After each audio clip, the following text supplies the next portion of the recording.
come to work. I'm feeling a bit gay today. I've done with it every day of my life. Hey team, how are you going today? It is Hannah here. Don't laugh at me. This is my channel. We're coming back at you with drunk advice. Because we've had alcohol and now we're going to tell you what to do with your problems. These are all sex and relationships one. Cool. Just FYI. It says, how can you maintain your sex life when single but no guys around? Hashtag HORNEY. Horny. Buy yourself some sex toys. Yeah, like DIY that shit. Yeah. I think that that's totally acceptable. Absolutely. Yeah, I think that's okay. But also Tinder. Or not even Tinder, just like go out to a bar, but just be honest with people. If all you're looking for is casual sex, that's fine. Yeah. Just be honest with that. No judgment here. Yeah. We're mostly judgment free. Oh, she is a mostly judgment free channel. Look, I feel like I judge people quite harshly, but I judge dumb people for dumb things. Yes. And I don't judge people. We're not going to judge you for enjoying your life as long as you're not harming yourself or anybody else. Yeah, no, I agree. I think that's exactly where it is. I think that's where I'm at with it. Okay.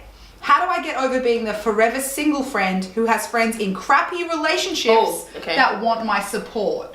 How do you as a friend, maybe the forever single friend is kind of a red herring there, but how do you, support how do you as a friend support a friend who's in a relationship that you think isn't healthy for them? I think don't support that relationship. Don't support the relationship, support your friend.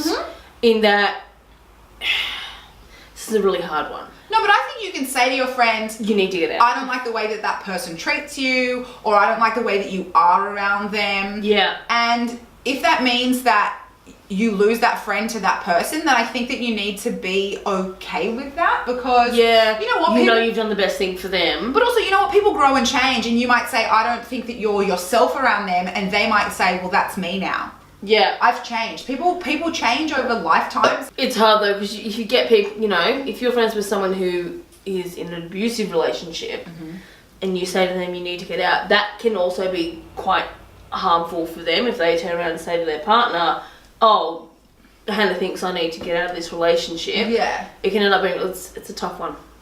You know what, I think that when you said that, actually, it reminded me of some things. I think that sometimes people aren't always in a space to hear what you have to say, and sometimes people aren't always prepared to understand the truth about their situation. But people, they see it eventually. And when they do see it eventually, they'll come back and say, hey, I was a dick, sorry, let's be friends again. Yeah, and if... So I think that be honest with them about the situation is really important, but then also on top of that, be prepared for them to reject that, but be open to them coming back to you to say, hey, soz, shit was real wild for a moment there. Let's do this thing again. Yeah. Yeah, anyway, next question. This might be too much. How do I get someone to love me? Just go up to them and be like, be my friend! What? Be my friend is a Jacksepticeye kind of thing. Oh, sorry, I'm not on the memes. The memes of production. Why don't you love me? How do I get someone to love me? I think that you don't. You can't. You don't. I think if you just want anyone to love you, then that's, look, true. But also, I think that that isn't going to be a healthy relationship, because you'll end up with somebody who sees your vulnerability and uses it against you. Or you're going to end up in a situation where you are changing who you are to be the person that they want you to be. Just to please them and to, you know, to make you feel like they love you, but they don't love you. They love the person that they think you are, or the person that you are trying to be, which isn't you. But then also on top of that, how do I get someone specific to love me? How do I get Johnny over there? How do Johnny love me? You don't. Yeah, you don't. Again, you don't. You can't control. Sometimes it sucks and that can hurt. It happens, and you've got to, you know, do your best to move on from it. Take a break, take a breather, step back. Don't jump straight into the next person for emotional validation. But I think also that you need to take a step away from that person, because there comes a desperation from like them really wanting them to want you, and they don't, and so you get more and more desperate about wanting to spend time with them all the time, and that's not healthy for yourself. And I think that who does that? I don't do that. I've never done that before in my life. I've said to people, look, I'm very attracted to you and I understand you're not attracted to me, and I just need some time to not be friends with you or not spend time with you for a while, and then later being like, hey, I'm ready to be friends with you again, and they're like, cool, because I really love being friends with you too. Yeah. And it's like, I could bitch and complain about being in the friend zone, but it's like, you know what, they're actually... Friend zone's not a thing. It's not real. But like, I legitimately like them as a person, and so yeah, I want to be friends with them again. Yeah. So I'm friends with people who previously I've had crushes on, and I've taken the time to get over it and move on. But also, like, when you think about people who have been attracted to you and are like creepily like, oh, please like me back, oh, please like me back, and you're like, stop that, seriously, Yeah. like, get in a jelly bath with me, and you're like, please. And you're like, oh, please don't, that's not like attractive to me. You don't want to be that person to someone else. And that's a lesson that you've taught me. Is before you message someone something or say something to someone, think about how you would feel if it was said or messaged to you. Did I teach you that? You did. I'm fucking teaching lessons left, right, and center here, babes. Subscribe to the channel to get more lessons. And I think it's just being more aware of yourself and of the situation of other people and kind of reading the signs a little bit more. But you can't make someone love you. No, you can't. But also, I think that if you want someone to love you because they're so amazing, but they don't think you're amazing enough to love you back, then they're not that amazing. They're not that amazing. They're not that great. Yeah. Why would you want to be with someone who doesn't instantly want to be around you? Yeah. They're a piece of trash. Yeah. I'm a piece of trash. We're garbage people here. But in like a sexy way. Yeah, we're sexy garbage. In like a sexy pepperoni way. This is a good one. This is a quick one, I think. I've said that every time. This is a quick one. There's a girl I'm into and she's legit into me, but I can't talk to her. Help. What are you afraid of? Yeah. Just do it. What is going to happen? Something, hey, I really like you. Let's go get a drink. Yeah, you could even go up and be like, so I hear you're all about this beers, and like wiggle your hips at them. And they'd probably be like, oh, this. You know what? I think it's totally not what you say to somebody. It's who you are. Yeah. Because there are things, if somebody who I'm really interested in is like, hey, gorgeous, I'd be like, oh my God, gorgeous. But if someone who I think is a creep was like, hey, gorgeous, I'd be like, get away from me, stop that. It's not what you say. Yeah. It's who you are. It's who you are. Said to, yeah. And how you're saying it and the context of everything. The Doppler effect. The what? The Doppler effect. I don't know what you're talking about. It's from How I Met Your Mother. It's, you know, if you like someone, you do something cute, then it's cute. But if they don't like you back, it's super creepy. Yeah, I know, that's true. Yeah. I didn't know that I had a name. Yeah, it's from How I Met Your Mother. Oh, this is great. Wait until I finish the question, please. Right? How do you get over someone who you were never in a relationship with, never even told them you actually liked them? That's why I said wait. I think that... I think in that situation, your sadness comes from a unfulfillment of possibility. But that possibility that you thought about the relationship was never a concrete thing, and you have no way of knowing, oh, if I just said something to them, we would have been together. That isn't concrete. You can't mourn something that isn't even reality.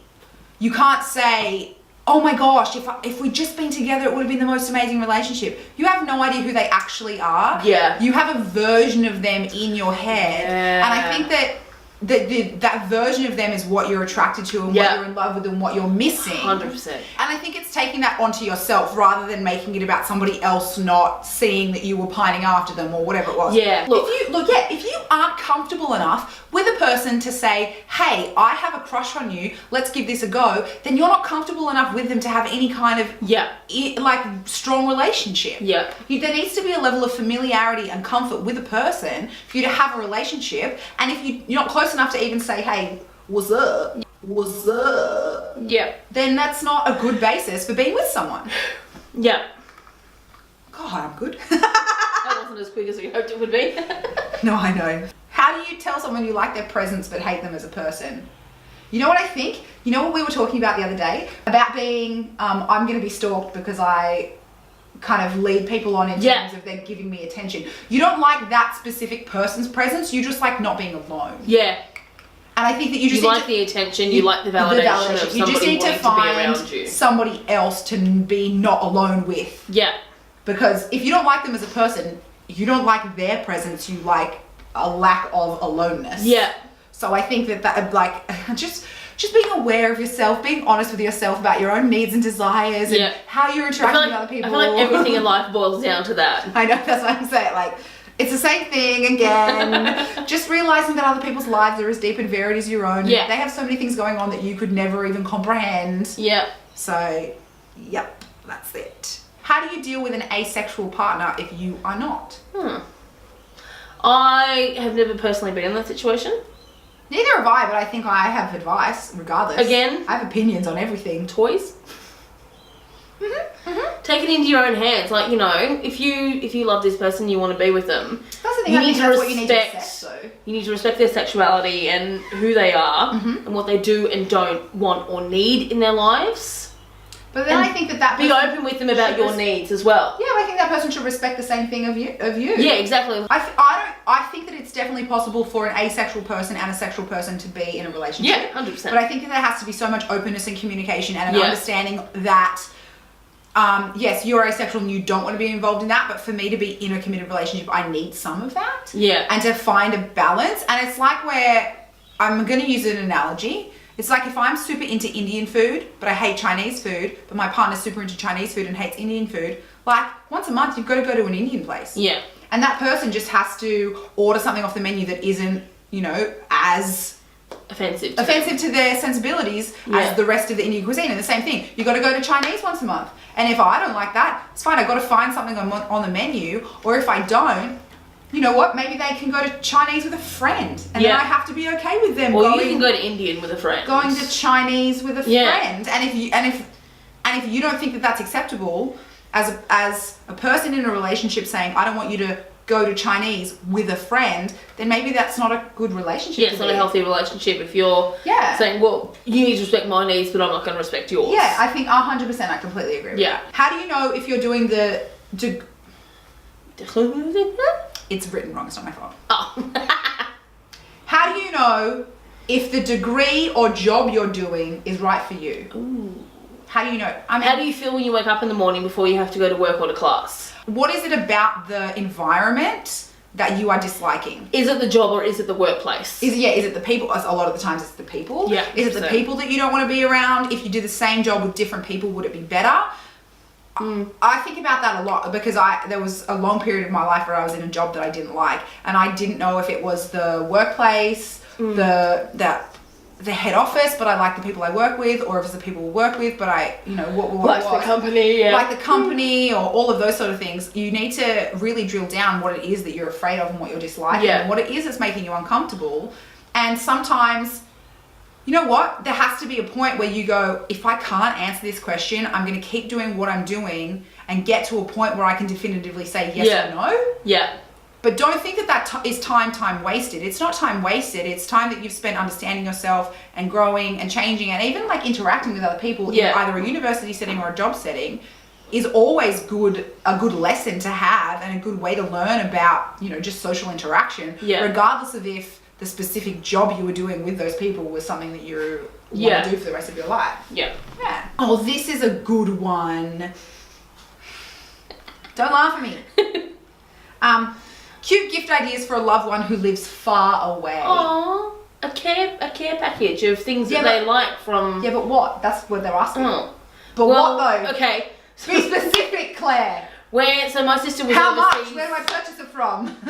My sister was overseas recently for 3 months in the States, and Mum sent her a care package with her favourite tea that she couldn't get overseas, like her favourite biscuits, her favourite snacks, things from home that she couldn't get overseas that she was missing.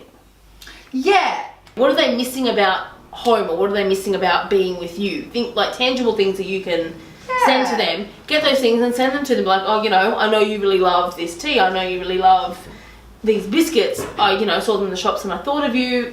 Just thought I'd send you some. Yeah. You know what? It doesn't even have to be like such a good gift. Just the concept of I saw this and I thought of you is such a nice thing. That's why tagging friends in memes is such a good thing, because it's like I saw this and I thought of you. I think that like really warms people's hearts. Yeah. You know what? I think that's such a good point, Claire, is what are they missing? What can they not get where they are? Yeah. Yay! Thank you guys so much for watching this video. If you agreed with anything that we said, please comment below. Or even better, if you disagreed with anything we said, comment below, because our experiences are not universal. Yep. Please share your advice with everybody on the team. Don't forget to click the notifications bell, because when I submit a new video to the YouTube algorithm, a bird will shit on you from above to let you know that this is happening again.